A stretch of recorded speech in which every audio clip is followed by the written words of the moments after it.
தென்னாடுடைய சிவனே போற்றி, எந்நாட்டவர்க்கும் இறைவா போற்றி. அனைத்து தமிழ் உள்ளங்களுக்கும் கனிவான வணக்கங்கள்.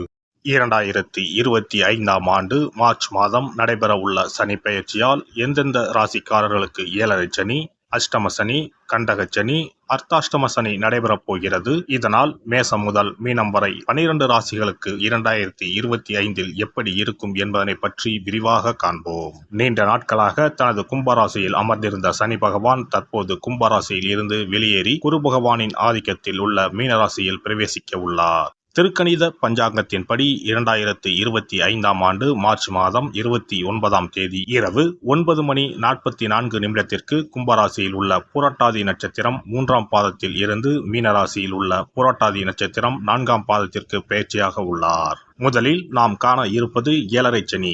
ஏழரை சனியை 2.5 ஆண்டு காலமாக பிரித்து சொல்லலாம். முதல் 2.5 வருடத்தை விரயசனி என்றும், அடுத்து வரக்கூடிய 2.5 வருடத்தை ஜென்மசனி என்றும், இறுதியாக வரக்கூடிய 2.5 வருடத்தை பாதச்சனி என்றும் அழைக்கின்றோம். கடந்த ஆண்டு 2023இல் இருந்து மகர ராசிக்கு பாதசனியும், கும்பராசிக்கு ஜென்மசனியும், மீனராசிக்கு விரயசனியும் நடைபெற்று வருகிறது.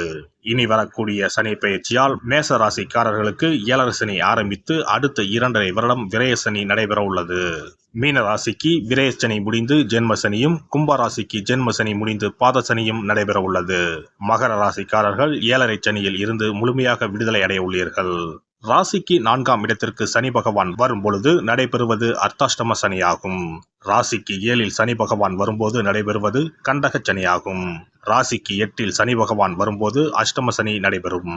வரும் சனி பெயர்ச்சியின் போது மகரம், கடகம், விருச்சிக ராசிக்காரர்கள் சனியின் பாதிப்பில் இருந்து விடுபட உள்ளீர்கள்.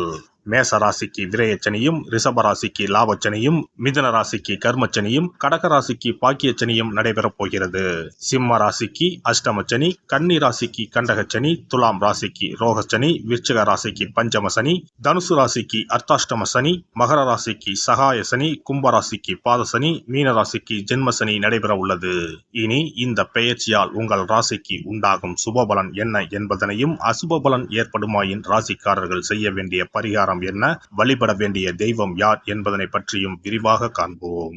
நடைபெற போகும் இந்த சனி பெயர்ச்சியால் உங்கள் வாழ்வில் வளமும் நலமும் செல்வ செழிப்பும் பெற்று வாழ்வில் உயரிய நிலையை அடைய எல்லாம் வல்ல எம்பெருமானை வேண்டி விரும்பி கேட்டுக்கொள்கிறேன். விருச்சிக ராசி அன்பர்களே, ஏழரை சனியால் பாதிக்கப்பட்டு வந்த நீங்கள் அதற்கு அடுத்தபடியாக வந்த அர்த்தாஷ்டம சனியால் கடுமையாக பாதிக்கப்பட்டு வந்திருப்பீர்கள். வரும் 2025ஆம் ஆண்டு சனி பெயர்ச்சியால் உங்களுக்கு அர்த்தாஷ்டம சனி விலகுகிறது. அடுத்த 2.5 ஆண்டுகளுக்கு நல்ல பலன்களை வாரி வழங்கப் போகிறார் சனி பகவான்.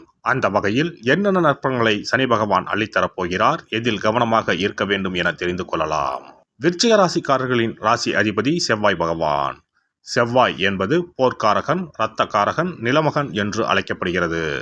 இந்த ராசியாதிபதி செவ்வாய் ராசிக்கு 6ஆம் வீட்டுக்கும் அதிபதியாக வருகிறார். பொதுவாக விருச்சிக ராசிக்காரர்களைப் போல யாரும் யோகம் செய்தவர்கள் இல்லை. அதே சமயம் பிரச்சனைகளை சந்திப்பவர்களும் யாரும் இல்லை என்று சொல்லலாம். இவர்களுடைய பலவிதமான பிரச்சனைகளுக்கு இவர்களே மூல காரணம் என்றே சொல்லலாம். ராசியாதிபதியே 6ஆம் வீட்டுக்கும் அதிபதியாக வருவதால் இவர்களுக்கு ஏற்படும் நோய், வழக்கு, எதிரி ஆகியவற்றிற்கு காரணமாக இவர்களே அமைவார்கள்.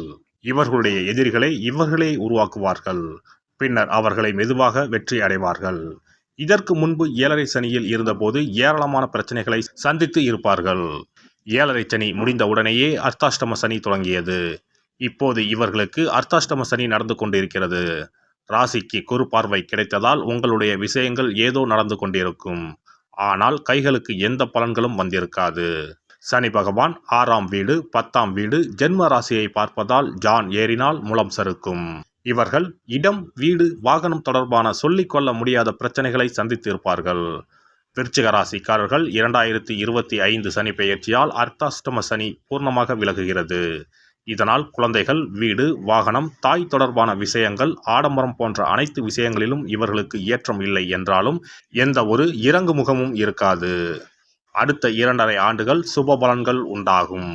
சனி பகவான் 11ஆம் வீட்டை பார்ப்பதால் லாபம் உண்டாகும். வெளிநாட்டு தொடர்பில் அனுகூலமான பலன்கள் கிடைக்கும். சனி குருவின் நட்சத்திரத்தில் பயணிப்பதால் தனஸ்தானத்தில் பிராப்தம் ஏற்படும். கடன்கள் அனைத்தும் அடைபடும். லாபம் அதிகரிக்கும். நிலம், வீடு வாங்க வாய்ப்புள்ளது. முதலீடு செய்ய தொடங்குவீர்கள். கணவன் மனைவிக்கு இடையே சண்டை சச்சரவுகள் வருவதை தடுக்க வேண்டும். உங்களுடைய ஜாதகத்துக்கு அனுகூலமான பலன்கள் 5ஆம் இடத்தில் சனி பகவான் அமர்ந்து கொடுக்க உள்ளார். சத்ரு தொல்லை, எதிரி தொல்லை, நோய் போன்ற பிரச்சனைகளில் இருந்து விடுபடலாம். குழந்தைகள் விஷயத்தில் மட்டும் சற்று கவனமாக இருக்க வேண்டும். முதலீடு தொடர்பான விஷயங்களில் கவனமாக இருக்க வேண்டும். குரு பகவான் அஷ்டமத்தில் மறைகிறார். 4ஆம் இடத்தில் ராகு இருந்தாலும் குரு பார்வையில் இருக்கிறார். குறிப்பாக கடன் கொடுப்பது, முதலீடு சம்பந்தப்பட்ட விஷயங்களில் கூடுதல் கவனத்துடன் இருக்க வேண்டும். மாணவர்களை பொறுத்தவரை கல்வியில் கூடுதல் கவனம் ஏற்படும். புதிய முயற்சிகள், தொழில்நுட்பத்துறை, சட்டத்துறை, தகவல் தொடர்பு துறை போன்ற துறைகளில் இருப்பவர்களுக்கு நல்ல அபிவிருத்தியான காலகட்டமாக இது அமையும். விருச்சிக ராசி பெண்களுக்கு ராசி அதிபதி செவ்வாய் அஷ்டமத்தில் மறைகிறது. செவ்வாய் என்பது கணவனை குறிக்கும். அதனால் உடல்நிலை, கணவர் சம்பந்தப்பட்ட விஷயங்களில் கூடுதல் கவனம் செலுத்த வேண்டும். விருச்சிக ராசிக்காரர்கள் மனதில் பட்டதை பேசுவார்கள். யாரிடம் பேசினாலும் கவனமாக பேசுவது நல்லது. செவ்வாய் என்பவர் தொடக்கத்தில் 9ஆம் வீட்டில் நீச்சம் என்பதால் தந்தையின் உடல்நலத்திலும் கவனம் வேண்டும். ராசியாதிபதி செவ்வாய் பகவான் என்பதால் பொதுவாக இவர்களுக்கு முருக வழிபாடு மற்றும் குரு வழிபாடு கை கொடுக்கும். சனி பகவானுக்கு பிரத்யேக வழிபாடு தேவையில்லை. சிறப்பு பரிகாரம். நவ கிரகங்களில் சனி பகவான் நீதி தவறாதவர். அவரவர் கர்ம வினைகளுக்கு உரிய பலனை தவறாமல் வழங்குபவர். பொதுவாக சனி பெயர்ச்சி என்றாலே எல்லோரும் பயப்படுவார்கள். அப்படி பயப்பட வேண்டிய அவசியமே இல்லை. சனி பகவானால் பாதிப்புகள் ஏற்படும் பட்சத்தில் பாதிப்பில் இருந்து விடுபட பல எளிய பரிகாரங்கள் உள்ளன. ஒரு கைப்பிடி பச்சரிசியை எடுத்துக்கொண்டு அதை நன்றாக பொடி செய்து கொள்ள வேண்டும். பிறகு சூரியனை வழிபட வேண்டும். சூரியனை வழிபட்ட பிறகு குளக்கரையிலோ மரத்தின் அடியிலோ உள்ள விநாயகரை 3 முறை வலம் வந்து வழிபட்டு விட்டு பொடி செய்த பச்சரிசி மாவை தரையில் போட வேண்டும். அப்படி போடும் மாவை எறும்புகள் எடுத்துச் செல்லும். குறிப்பாக வன்னி மரத்தின் அடியில் இருக்கும் விநாயகரை வலம் வருவது மிகவும் விசேஷம். இந்த பரிகாரத்தை எப்போதுமே தொடர்ந்து செய்வது மிகவும் நல்லது. ஒருவருக்கு சனி தசை வந்துவிட்டால் அவருக்கு சந்தேக புத்தி வந்துவிடுகிறது. யார் சொல்வதையும் ஏற்றுக்கொள்ள மாட்டார்கள். குறிப்பாக அஷ்டமத்து சனி மிகவும் கஷ்டப்படுத்திவிடும். 7.5 சனியின் பாதிப்பை விடவும் அஷ்டமத்து சனி மிக அதிக பாதிப்பை ஏற்படுத்தும். அஷ்டம சனி நடப்பவர்கள் சனியினால் ஏற்படக்கூடிய பாதிப்புகளில் இருந்து விடுபட பின்கூறும் நியதிகளை கடைபிடித்தால் பாதிப்புகளின் தாக்கத்தில் இருந்து விடுபடலாம். சனி தசை நடக்கும்போது எந்த செயல் செய்தாலும் தாமதமாகும். அதற்காக கோபப்படக்கூடாது. பொறுமையாக இருக்க பழகிக்கொள்ள வேண்டும். தினமும் காகத்துக்கு எள் கலந்த சாதம் வைக்கவும். பிரதோஷ பூஜைகளில் பங்கேற்பது நல்லது. சனிக்கிழமை தோறும் சனி பகவானுக்கு இரும்பு அகல் விளக்கில் நல்லெண்ணெயில் தீபம் ஏற்றி வழிபடவும். கருங்குவளை மலர்களால் சனி பகவானுக்கு அர்ச்சனை செய்து வரலாம். வன்னி மர இலைகளை மாலைகளாக தொடுத்து சிவபெருமானுக்கு சனிக்கிழமை தோறும் சாற்றி வணங்கி வழிபடவும். சனிக்கிழமை அன்று அசைவ உணவு கண்டிப்பாக சாப்பிடக்கூடாது. சனிக்கிழமை தோறும் நல்லெண்ணெய் குளியல் செய்தால் கெடுதல் குறையும். விநாயகர் வழிபாடு செய்யலாம். அனுமன் வழிபாடு சனி பகவானின் தொல்லைகளை குறைக்கும். ஞாயிற்றுக்கிழமை மாலை ராகு கால வேளையில் கால பைரவரை வணங்கி வரலாம். தேய்பிறை அஷ்டமி நாளில் கால பைரவரை வணங்கி வருவது நன்மை தரும். ஏழை மாணவர்களின் படிப்பு செலவுக்கு உதவலாம். சனி பிரதோஷ வழிபாடு செய்வது சிறப்பு. அன்னதானத்துக்கு உதவி செய்யலாம்.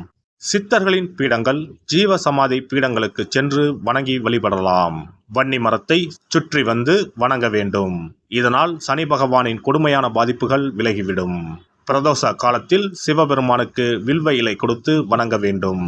தினமும் ராமநாமம் ஜபித்து வந்தால் சனி பகவானின் தொல்லையிலிருந்து தப்பிக்கலாம்.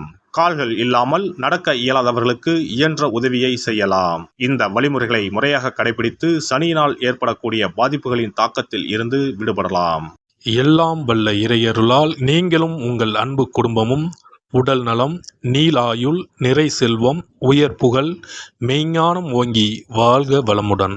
இந்த வீடியோ பதிவு உங்களுக்கு பிடித்திருந்தால் லைக் பண்ணுங்க, கமெண்ட் பண்ணுங்க, ஷேர் பண்ணுங்க. மறக்காம சப்ஸ்கிரைப் பண்ணுங்க. பக்கத்துல இருக்கிற பெல் பட்டனை கிளிக் பண்ணுங்க. நன்றி, வணக்கம். ஓம் நமச்சிவாய. சிவாய நம.